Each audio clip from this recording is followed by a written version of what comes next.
You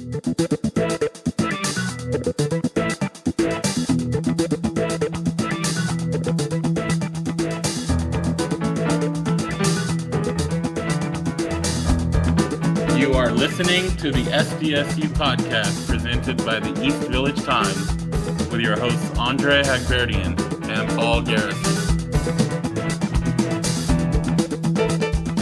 Welcome back, listeners, to episode 83 of the SDSU podcast. I'm your host, Andre Hagberdian. We'll obviously be joined by my co-host, Paul Garrison, shortly. This is part 3 of our San Diego State football coordinator podcast interview series. The previous 2 episodes, we spoke to defensive coordinator Kurt Maddox in episode 81 and offensive coordinator Ryan Lindley in episode 82.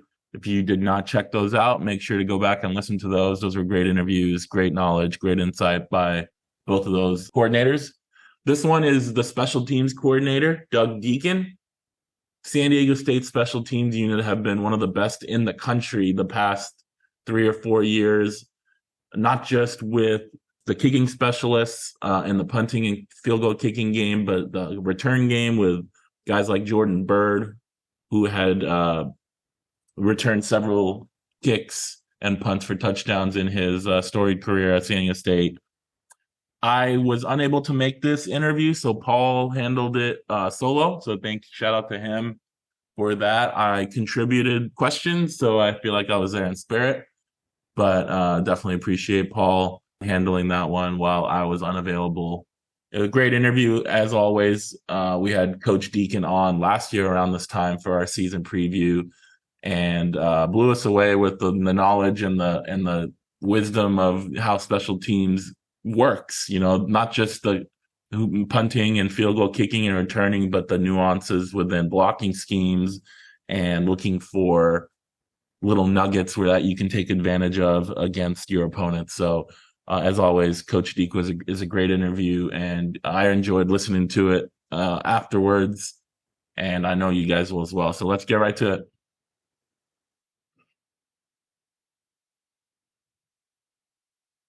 I want to welcome Coach Doug Deakin to the program. Always great to talk to you. How you doing today? Awesome. Thank you for having me on.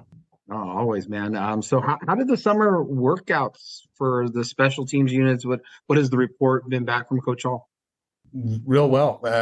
It started really in January. They come back, start workouts. We do spring practice, which is 15 practices. We started in the end of February through March, and we spread out 3 practices a week. So it gave us a chance to have a practice on Monday, then review it with the guys on Tuesday, then head out for Wednesday practice, same thing on Thursday, review film, and then Friday go. Really like that schedule. Is advantageous for a quote unquote young team. And when we say that's just like by grade year or by letter experience in terms of getting on the field. So I thought that was excellent. And so how that meant for the special teams is got to see guys compete. And then we had 2 incoming freshmen that got done with high school early in Jelani McLaughlin and Marcus Ratcliffe that got invaluable reps in those 15 practices and get acclimated, whereas the rest of the 23 class has now joined us starting predominantly July 5th on. So I see a lot of guys that are vying for positions here in fall camp. Out of spring ball, it sets a fall camp 2 deep or 3 deep. In terms of where you start in fall camp, but then there's going to be a lot of newcomers here that you want to see in the first week who shows signs that they can help you right now on special teams.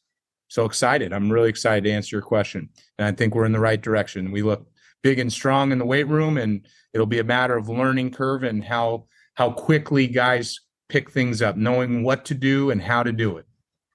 Last year at this time, I believe you were telling us about this new kicker that you got, Jack Browning, who you weren't really sure if he was going to be able to handle all 3 because the field goal percentage was not quite high enough in the spring.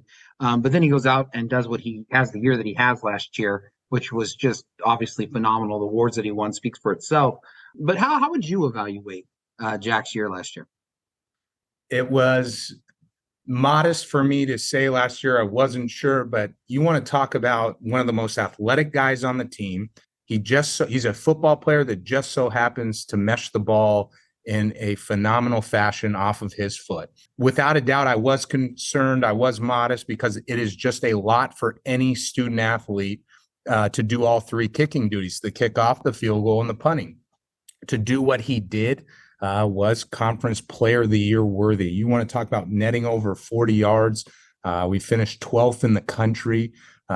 Great coverage, of course, and the 10 other guys. Good snap by Ryan Wintermeyer. However, Jack takes great care of his body, and he's just a diligent worker and a competitor. And just very proud of all the work he put in and that ultimately he brought to fruition in season. 80% on field goal, had a tremendous touchback ratio on kickoff. I mean, he legitimately was the special teams player of the year and couldn't be more proud to coach him. Now, if everything works to plan this year, this will be the third year in a row where one specialist has done all three. Football is a copycat industry. Would you expect that maybe to catch on and start being used more frequently throughout college football? I believe that's more so if it's conducive to your program, and not to say that ours is you do all three. It's a end all be all, because that's certainly not how. And when you say it's a copycat, like even why I was telling you last time we had the interview going into last season, it's like I don't particularly want him to do all three, but he's so competitive that he wants all three of those jobs. And the reason I don't want him to do all three is for the fatigue factor. You know, you start wearing out your hip flexor, your groin starts to get strained, all those muscles in the lower body, let alone your core muscles, your abdominal, all those things that go into kicking, they get shot. You know, you get into week 8, week 9, you know, you really have to limit the reps during practice, just like you would a pitcher. He's on a kick count during practice week.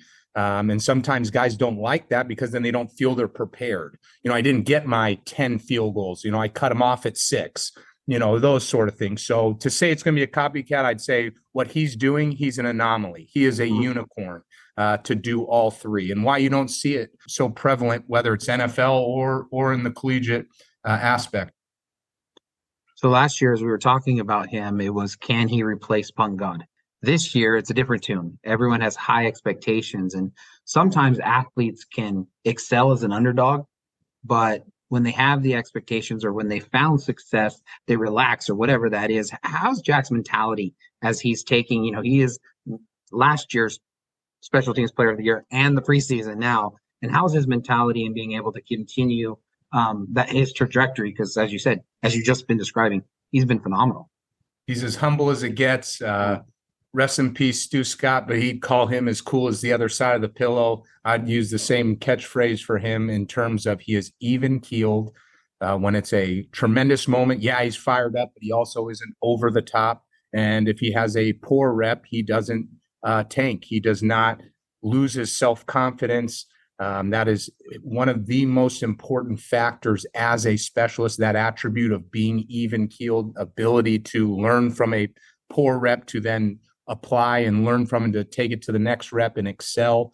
I really think he is set up for how hard he's worked in this offseason. You wouldn't have known he was player of the year in terms of, oh, you know, I made it, I'm good, I'm just going to kind of do a little this and that, and that's it for the day. No, he's one of the hardest workers on the team, so I'm not concerned in that regard. The only thing that would come into play is how teams now, they have film on him. They know, you know, and they're going to try to disrupt him, try to, you know, affect him in any form or fashion. So those are things going into this fall camp that we're really focusing on, because he's got great technique. He's shown he can play when the lights are on. Now it's when teams are going to game plan to disrupt him. What are things that we'll have up our sleeve to combat that?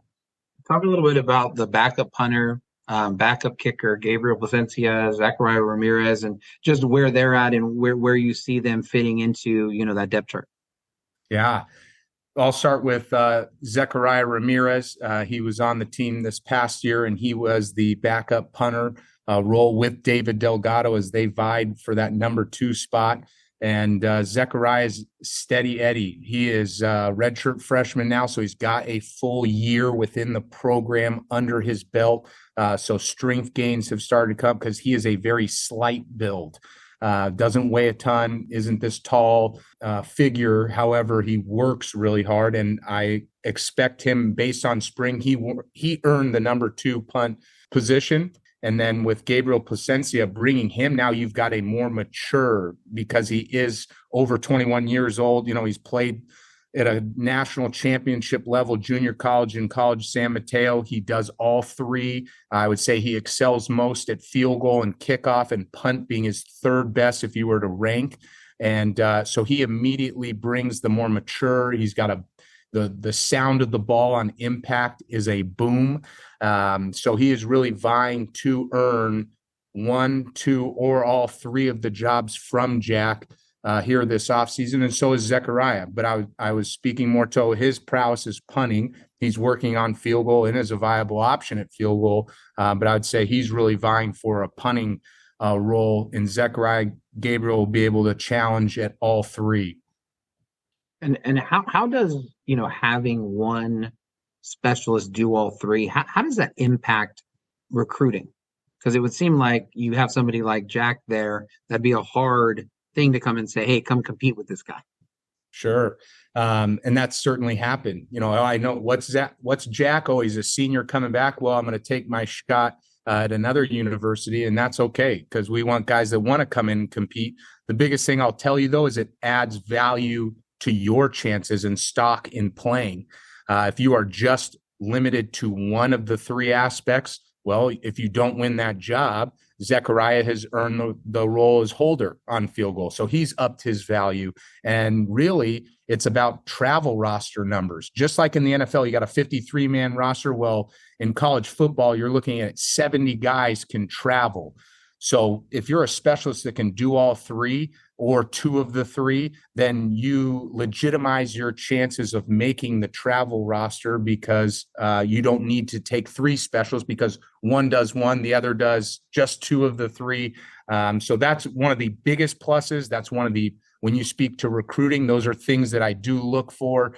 It shows to athleticism, and it also shows to your prowess as a specialist in the ability to mesh the ball with your foot. It's like, he really has a great swing. He's got great mechanics, all of those things. It ups your position on my recruiting board if you are able to do more than just one. And then to the added value to the football team, now you don't need to bring another. You can bring an extra offensive lineman or whatever position on the travel squad to an away game to be able to participate and not have to take 4 or 5 specialists. Not that it would necessarily have played into this recruiting cycle, but when you have a Matt Ariza followed up by another great athlete with Jack Browning, which is not necessarily the mold for a specialist, but then you have David Delgado, who developed at San Diego State, goes and gets a full ride at UAB. I guess, could you just speak to his development, and then what maybe that does as you're trying to say, look, if you come to San Diego State, no matter where you're at the depth chart, you're going to be able to develop and gain skill in what you do. Yeah, first, I couldn't be more proud of David Delgado. It was South Alabama. I don't know if UAB offered, but he is now at South Alabama on full ride scholarship. And to your question, or what you are asking, it really, again, comes back to competition. Matt Ariza comes in on scholarship his freshman year, and the punter's Brandon Heiklin, and the field goal kicker kickoff is John Barron. So here he was, maybe talented enough to play, but John Barron won the kickoff and field goal. And here he sat and watching Brandon Heiklin punt, here he sat a full season, redshirted, developed in the weight room, through a meal plan, and then through practice reps, developed. And you're competing for those jobs. And there is no such thing as redshirting here. You're coming into redshirt, and then maybe in a year, it's like, no, the pitch is always best guy plays here at San Diego State. And the competition aspect of it, then fast forwarding, now Matt's turn in 2021 and Jack's on the roster, they were going at it at practice, back and forth, rep after rep. Matt would hit a 55-yard ball. Well, here on punt, here comes Jack Browning, hits a 54, and he just looks and is like, if I'm not on, Jack's now going to be our punter. It only raised his game, and then ultimately Jack learned from Matt. How did he prepare for a game and pick his brain on the sideline as he's going through situations? And now being Jack's turn, yes, it was his first year in competition, but realistically, he had a full year. He was the holder on field goal. I'm talking about Jack now, but it just gives the competition aspect, and then ultimately you've got an example. You've got somebody there, an elder statesman in the program that you can really learn invaluable lessons with as you're working to take his job. You mentioned that everything is competition. You already said that Zechariah is your holder. Where is that competition, and what was it about Zechariah that allowed him to kind of firm up that spot? First and foremost, it's the time spent with each other. So as the practice unfolds, we'll usually start with the special team, and then we'll go into individual drills. Well, throughout the rest of practice as well, they're spending the most time together, all of the specialists I'm speaking about here. So Zechariah inherently, they all learn to hold. Whether they're the starting field goal or not, they learn to hold. So they get the most amount of reps. So he proved to be, through spring ball, sure hand, and gets the job done, and ultimately knows exactly how Jack wants the ball prepared on the ground there, and the most rapport with Ryan Wintermeyer, the long snapper and short snapper on field goal. So that was ultimately a huge benefit to him. And why? There's also going to be competition as like Mekhi Shaw. Mikey Welsh is another receiver that has sure hands and does a great job in pre-practice as we work multiple holders. So there is still competition there. And ultimately, that was the reason Zechariah really excelled in the spring, is because of the amount of reps he takes at practice while everyone else is doing their position work, 7-on-7 and so forth. You mentioned Ryan Wintermeyer a couple of times just now. As the last year he took over the short snapper, he was the long snapper as a true freshman. What is next for him? Because it just seems like every year it's like, well, can he handle it in the pressure as a true freshman? Yep, did that great. Can he now then can have both of them? And he added the weight to be able to do the blocking and the field goals. Yep, he did that. So, I mean, what is that next step in his development? Because I'm sure as he's moving into becoming an upperclassman, he's now thinking about this potentially as a career, as a professional. And so what are those things for him this upcoming season? Yeah, still his weight in terms of where he's at. And most important, when I say weight, it's good weight. He's flexible. He is able to carry the weight downfield. He still remains fast. He's got to improve his speed and quickness, his lateral mobility, and covering punts down the field. And then ultimately, it is his snap time. So from ground to the punter's hands or ground to the holder's hands, improving those times. He has great spin on the ball. He's a quarterback that just so happens to throw it between his legs. So that is something why he earned it as a true freshman. And now it'll be about snap speed, is something he's working on this offseason to improve, because that helps the operation time. But first and foremost, it's about the accuracy and the spin of the ball. If you're throwing a knuckleball, that ruins the operation time, because now the punter really has to focus and react to now a knuckling ball to then get set up to punt the ball. Same thing goes for a field goal holder. You're maybe rifling it really hard back there, but it's Forrest Gump back there. Life's like a box of chocolate. Your snaps are like a box of chocolates. I never know what I'm getting. It ruins the operation time, and it ruins the chemistry of the kicker or punter. So those are the things. So getting stronger, which he's done with Coach Hall, maintaining a healthy yet stout weight, which he's done. He's at a PR now, well over 225 pounds. So he's done that part of it and can continue to work on that. And then it's now snap speed, because that, as you then alluded to, is what separates the NFL from collegiate, the game, the speed in which you've got to go. They have to work out a pro punt. He is utilized in our blocking scheme on punt. So that is an advantage to him versus other college snappers that would be coming out to go to the draft. Most of them are free release. Well, you can't do that in the NFL. You are responsible for an A gap, let alone blocking guys like Sue. And I mean, you're blocking some hefty D linemen at times or linebackers. So those are all things that he has a leg up, having been here at San Diego State and putting that on film and doing it really well. Tell me more about that last part, because I think I understood you. But so most college punters, it's let's focus on getting the ball back there, and we're going to free release, and we're going to do our blocking scheme another way. But you've chosen to do it differently. Is that what I'm understanding? Sure. There's several different things you can do. What I'm alluding to is the long snapper in post-snap responsibility. As you watch on Saturdays, I would say the majority of long snappers will snap the ball and then are just picking their head up and now into coverage downfield. They are not responsible for blocking anyone. Well, in our protection, we do both. Because Ryan Wintermeyer excels at getting out of his footprint, as I say, so post-snap, now his hands are through between both legs. He's able to kick step and then be responsible for an A-gap, much like the NFL, which is a pro punt scheme. And the snapper 100% of the time is responsible in the blocking scheme, blocking to his right or to his left. So those are things that, as I watch other college, and then guys looking to go into the NFL long snapper wise, that is a tremendous advantage for any scout in the NFL department to check that box. Oh, Ryan knows how to do that, and all those good things. Last year, it's kind of like a broken record. Your special teams, they continue to make big plays, block kicks, kick returns. Coach Hoke, he credited you with your preparation and being able to find, I think with Jack Browning's, he being able to get a first down off of a punt, the tendencies that you saw. I mean, how fun is it for you to be able to go through the film, and then when you get a hint of something and then kind of discovering it and then actually seeing it come out on the field?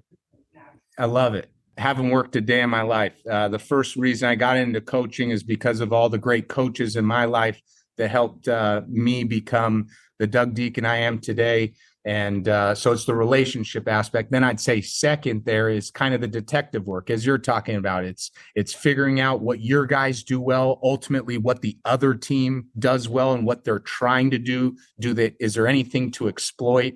And then to bring that up in the team meetings and then out on the practice field with your guys on what you see, why this will work. And ultimately it's about the players. That credited, film study. Yeah, we went over that all week. And sure enough, Wyatt Drager, our Shield player, saw it before it even happened. And he made the check. So he ultimately was up to the players. And Wyatt got the green light because he even saw the look before it was even happening and got us into it. And away we went. So maybe I got too much of the credit, but I love that aspect of it, the detective work and trying to find ways, competitive advantage to help win the ball game, because that's why ultimately I'm here. Absolutely. And then, looking like the most important guy that you're going to have to replace is Jordan Byrd, all conference special team player for several years. Who are you expecting, hoping to take charge in the kick and punt return? Yeah, that was a huge evaluation come springtime.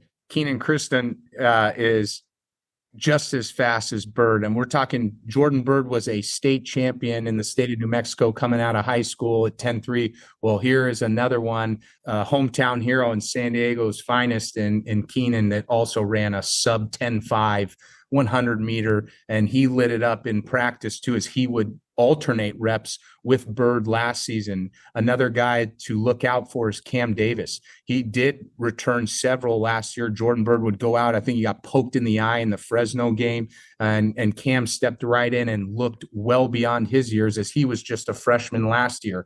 Had a great spring. I'm really high on him. Sheldon Canley's another youngster in the program that has absolute wheels. I think his PR was a 10.6 100-meter dash out of Lompoc High School. He's another guy that just fires me up as I watch him. A Josh Nicholson, ultimately Keenan ranked number one. If he is also our number one back, that will also come into consideration, much like Rashad Penny in his days, being smart about him as the returner, and how much he's being utilized on offense in terms of touches to where he's good to go throughout the course of the season. But I listed all those names because don't be surprised out of fall camp when someone else other than Keenan earns the returner spot. At punt returner, Mekhi Shaw, he comes back as the one letter winner at punt return with punt return reps under his belt in a game, and sure-handed, one of our top special teams guys, obviously earned a scholarship, made his bones early on in his career in special teams as a core guy for us. I'm really excited about him. And someone that emerged out of spring practice was Des Malone, our cornerback, jersey number 4. Boy, oh boy, electric. The first tackler down there never makes the tackle when we were in live reps during spring practice. So he's emerged and really pushed that if you are the most sure hand, that is the one thing I learned from my first year in 2018. We were awful. We dropped 4 or 5 punts that season and was wondering if I was ever going to be allowed to coach again because I clearly couldn't get it done in 2018. So the most important factor in earning the punt returner job is that it's 1st and 10 Aztecs. Whether you get a return yard or not, you are the most sure-handed guy. But Des Malone certainly piqued our interest and is now at the 2 spot, and I see him potentially being our number 1 guy. And then third, as far as our known guys, if any of the newcomers show to be the sure-handed guy, they'll get the opportunity. But the third guy would be Cedarius Barfield. He was another guy in pre-practice. We have 10 minutes of specialists. So the punters are punting to punt returns. We've got a jugs machine shooting off footballs as kickoff return guys are catching those, and he graded out in the top 3. It was Shaw, Malone, and Barfield. And then Mikey Welsh was a close 4th. So got a good stable to work with, and then be my job and the staff's job here. Give them the opportunities in fall camp. Guy that is the best decision maker, and ultimately it's 1st and 10 Aztecs because he always possesses the ball. Is going to be the number 1 starter for us. For our listeners who have listened to all the coordinators, I think they'll be pretty excited to hear because Coach Maddox told us that Cedarius Barfield throughout the summer was the fastest DB. On all the drills and all the things that they're doing, and talk about just adding to that stable. People would be really exciting. It's pretty great stuff. Thank you. Tyrell Shavers. He obviously was a standout special teamer and now has gone on to the NFL. He kind of just seemed to be a Johnny on the spot. I mean, whatever was needed for that big play, he did it. When you rewind it, you go, okay, well, that's why. But then it would be another skill. And he just seemed to really excel in that area. Is that just, he's 6'6" and he has those instincts, or is that something that you're able to replicate, change up a little bit? And who might be some of those players that could potentially be those guys who stand out, in special teams this year? Yeah. Tyrell Shavers, ball player.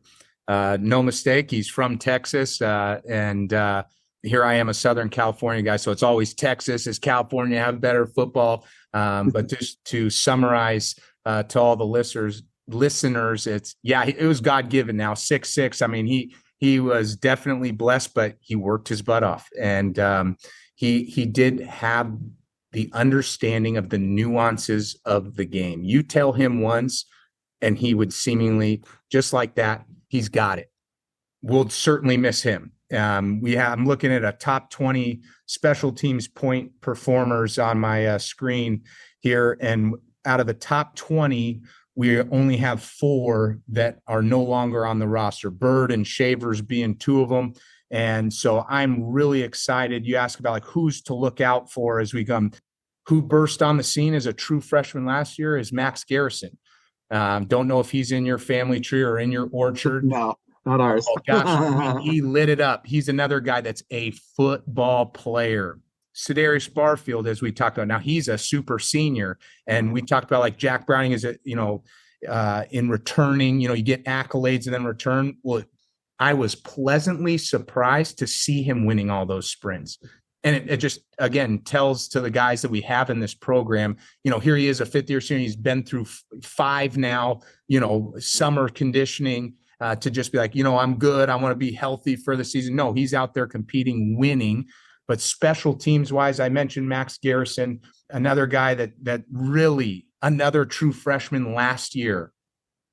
Chris Johnson, he's a cornerback for us. He's Jersey 21, Inland Empire, Roosevelt High School. He was dominant on teams. He was responsible for guarding the gunner on punt. He was the anti-gunner on punt return. He would be clinic tape as I meet with other coaches, talk to us about who's that? And I go, that is Chris Johnson. Watch him on an island out there, shut down a guy that's got 13, 15 yards of width to be able to go left or right to get to the returner, and he is stopping him dead in his tracks.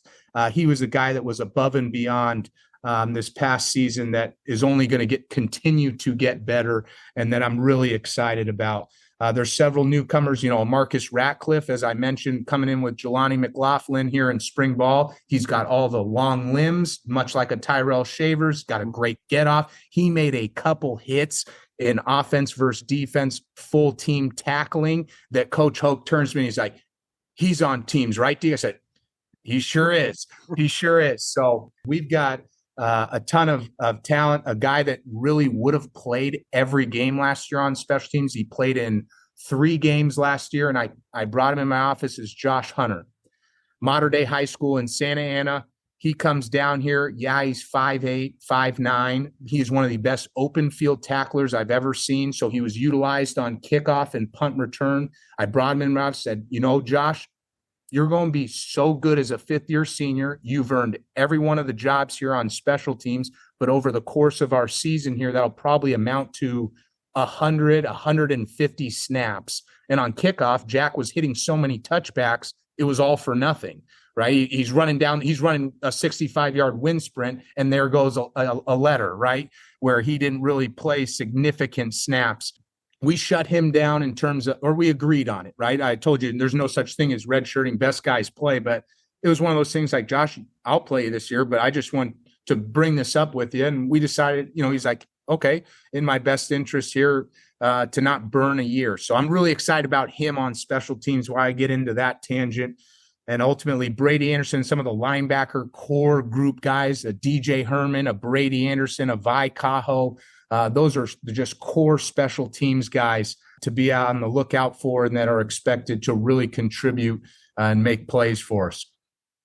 This is great. I got 2 more questions for you, but just commenting a little bit when I spoke with Josh Hunter's high school coach over at Mater Dei, and obviously Mater Dei is Mater Dei, and he made the exact same comment. He said he's the best open field tackler I've ever had. And going back to it, we had Lisa Hunter, Max's mother, as our Mother's Day episode a year ago, and we definitely laughed. I say it's the best name on the team. But last year, you were teaching us and informing us about how it's not always the case that your veterans completely buy into special teams. That sometimes the people who are your best players, I should say, they don't always play special teams, but that the Aztecs have had this long history of having their best players also understand that special teams is what is going to get them in the league.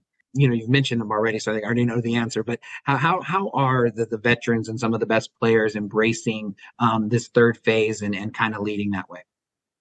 It's been the standard, and they know the margin of victory, as I think that was the quote from last year's interview, is just the slimmest of margin. The most evident thing that I don't have to tell them, but that they see, that 9 players are now in NFL camps that were seniors last year. Every single scout came into my office to talk about Jordan Byrd, to talk about Tyrell Shavers.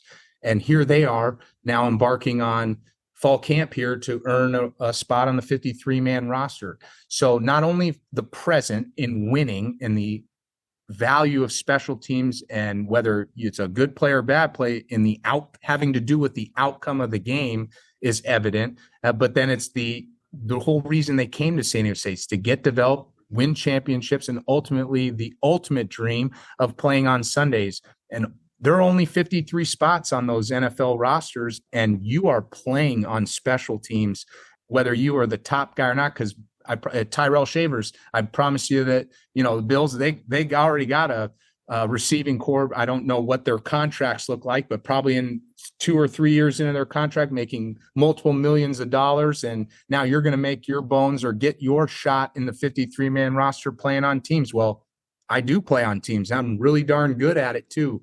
So having a leg up there, and it starts with the head coach. Coach Hoke's in every special teams meeting, the amount of time we have in meeting, let alone in practice, the emphasis of it. It's a big cultural thing here at San Diego State, and I have little to do with them buying in. We have great guys in the program. That's a lot of fun. I consider myself an edutainer. You're up there, you got 10 minutes in the meeting, and, make it interesting. Why is it important? Here's your job. Let's rock and roll. And our guys take to it. Final question. It's about Coach Hoke. We had the opportunity to talk with Coach Bojay, and as somebody who is kind of new, he said that he has been impressed about the way people want to succeed and want to play for Coach Hoke. And so I wanted to ask you, as somebody who obviously has been in the program for a long time and has been what is it that makes Coach Hoke special in that regard, that not only do his players want to run through a wall, but if the coaches could still run through a wall, they would want to do that for him as well? Yeah, that's a great question, because from a special perspective, I was his senior class in 2010. So he comes on the scene in 2009, and just the way he carries himself, he is as genuine as it gets. What he says is what he means. He is football through and through. Eats, sleeps, breathes it, and it just permeates, and it's so evident as from a player's perspective, sitting in the chairs as he was my head coach, to then on his staff. It's the same way he treats the staff, or the expectation. And I think that is one of the biggest reasons for his success. He's very good at telling you what the vision is, sharing the vision, and you want to be part of it. And he lays out the expectations of what that looks like. And if you're not meeting those expectations, you know exactly where you stand, whether you're a player or a coach. Biggest thing he told me upon hiring me was that, number one, you've got to be competent, right? Because the players won't play for you if you don't know what you're talking about, or it doesn't translate to their success on the field, right? You got to be sincere, because this is a business, and it is tough. If you lose, you're gone, right? They will find someone else that will win. So when we have hard conversation, when we are going over the depth chart, when we are addressing the players, it's doing it in a sincere fashion, because he's a father. And that was very evident as a player, and just how much relationships mean. Those are all the things that I'm trying to articulate to the listeners and yourself on what makes Coach Hoke so special. Football guy, family guy, will still run through a brick wall for him. Coach, thank you so much for the time. I know everything's about to get really, really ramped up here tomorrow and the next couple of days, but you made some great time for us. It's always, always a pleasure. Thank you so much for having me, and thanks for always talking Aztec football. We enjoy it.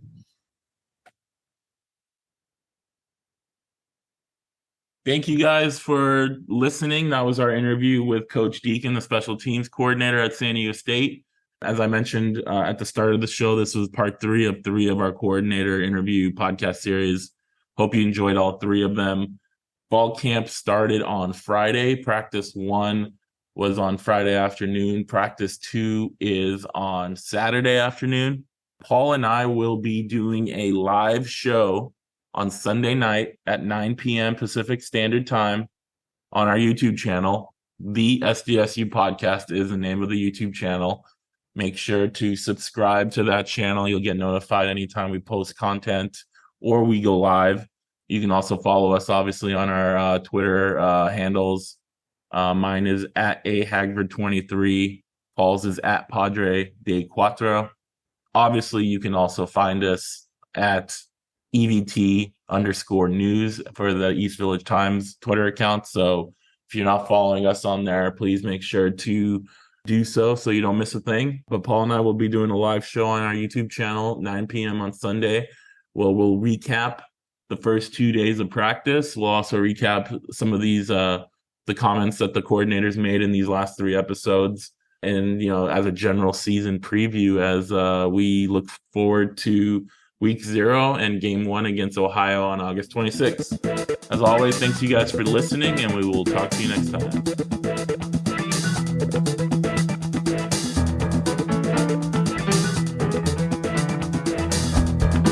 You are listening to the SDSU podcast presented by the East Village Times with your hosts Andre Hagberdian and Paul Garrison.